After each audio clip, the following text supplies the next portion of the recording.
Relationships क्यों ख़त्म होते हैं? यूजुअली हमें पता है कि जब दो इंसान एक साथ रह रहे होते हैं, दोनों के ओपिनियंस और बिलीव्स अलग-अलग होते हैं, जिसकी वजह से समटाइम्स लड़ाई हो जाती है और कभी-कभार लड़ाई इतनी बढ़ जाती है कि सेपरेशन हो जाती है, मतलब रिलेशनशिप्स ख़त्म हो जाते हैं। लेकिन आज इस सिचुएशन को डिफरेंट एंगल से देखेंगे ताकि पता चले कि रूट कॉज़ क्या है, क्योंकि यूजुअली हमने सुना है कि लड़ाई हर घर में होती है, लेकिन कभी-कभार और किसी-किसी जगह पर लड़ाई ऐसी हो जाती है या इतनी लड़ाई इस हद तक बढ़ जाती है कि सेपरेशन हो जाती है।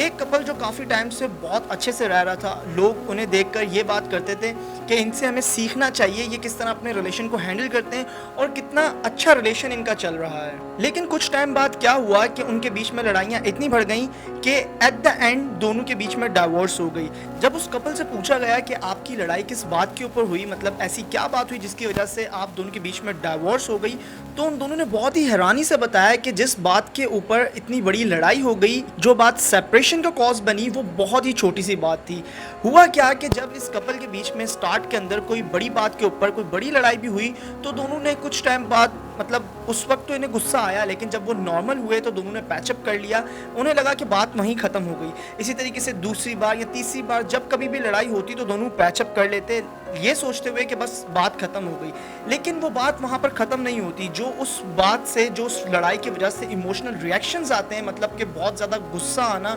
इमोशंस जो होते हैं वो स्टोर हो जाते हैं हमारे ब्रेन के अंदर, जिसकी वजह से क्या होता है, कुछ कुछ छोटी छोटी बातें भी उन इमोशंस को ट्रिगर कर देती हैं, जिसकी वजह से बहुत ज़्यादा गुस्सा आ जाता है और लड़ाइयाँ बढ़ना शुरू हो जाती हैं। समटाइम्स कुछ भी नहीं होता, कुछ फेशियल एक्सप्रेशन ऐसे होते हैं जो उन इमोशंस को ट्रिगर कर देते हैं, या फिर कोई ऐसी छोटी सी बात जो उन इमोशंस को ट्रिगर कर देती है, जिसकी वजह से हर छोटी से छोटी बात पर लड़ाई हो जाती है और लड़ाइयाँ इस कदर बढ़ जाती हैं कि दोनों इंसानों को लगता है कि अब साथ रहना बहुत मुश्किल है, जिसकी वजह से सेपरेशन होती है। क्योंकि बार बार लड़ाई होने की वजह से उस इंसान से रिलेटेड जो आपके ब्रेन के अंदर मेमोरीज जमा होती हैं, वो बहुत ही नेगेटिव मेमोरीज होती हैं। जो समटाइम्स ऐसा होता है कि आप उस इंसान से मिलते हो या बात करते हो या उसे देखते भी हो, या कोई ऐसा फेशियल एक्सप्रेशन जो उन सब चीज़ों को ट्रिगर कर देता है, जिसकी वजह से स्लोली आपको लगता है कि अब आप इस इंसान के साथ नहीं रह सकते। Now let's come to the solution कि अब इसका सॉल्यूशन क्या है। सॉल्यूशन नंबर 1 है कि जब कभी भी आपकी छोटी या बड़ी बात के ऊपर लड़ाई हो, आपने अपने आप से एक ही क्वेश्चन पूछना है कि एट द एंड आप इस रिलेशनशिप को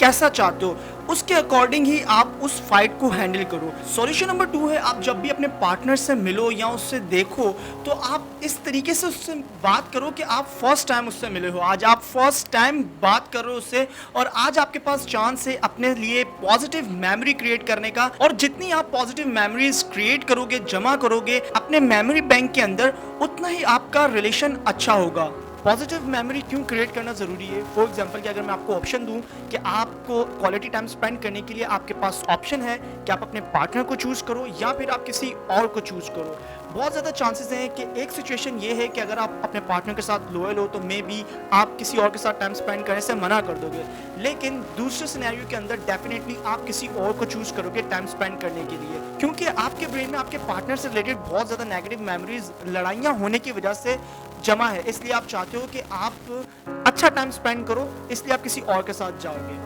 वेल, रीज़न क्या है किसी और को चूज़ करने का? अगर लुक्स मैटर करती तो लुक्स तो आपने पहले भी अपने पार्टनर को देखकर ही चूज़ किया होगा। इस वक्त आपने किसी और को इसलिए चूज़ किया क्योंकि उससे रिलेटेड आपके ब्रेन के अंदर कोई भी मेमोरी नहीं है, इसलिए आपको लगता है कि इसके साथ आप बहुत अच्छा फील करोगे, सिक्योर फील करोगे, रिलैक्स फील करोगे। सो दैट्स वाई जब आप अपने पार्टनर से मिलो तो आप ऐसा फील करो कि आज आप पहली बार मिलो। आपके ब्रेन के अंदर कोई भी मेमोरी होनी ही नहीं चाहिए। सो आपके पास चांस होगा कि आप पॉजिटिव मेमोरीज को क्रिएट करो, ताकि वो पॉजिटिव मेमोरीज जमा हो और वो आपके रिलेशन को स्ट्रॉन्ग बनाए, हेल्दी बनाए, क्योंकि you can not lead positive life with negative mindset.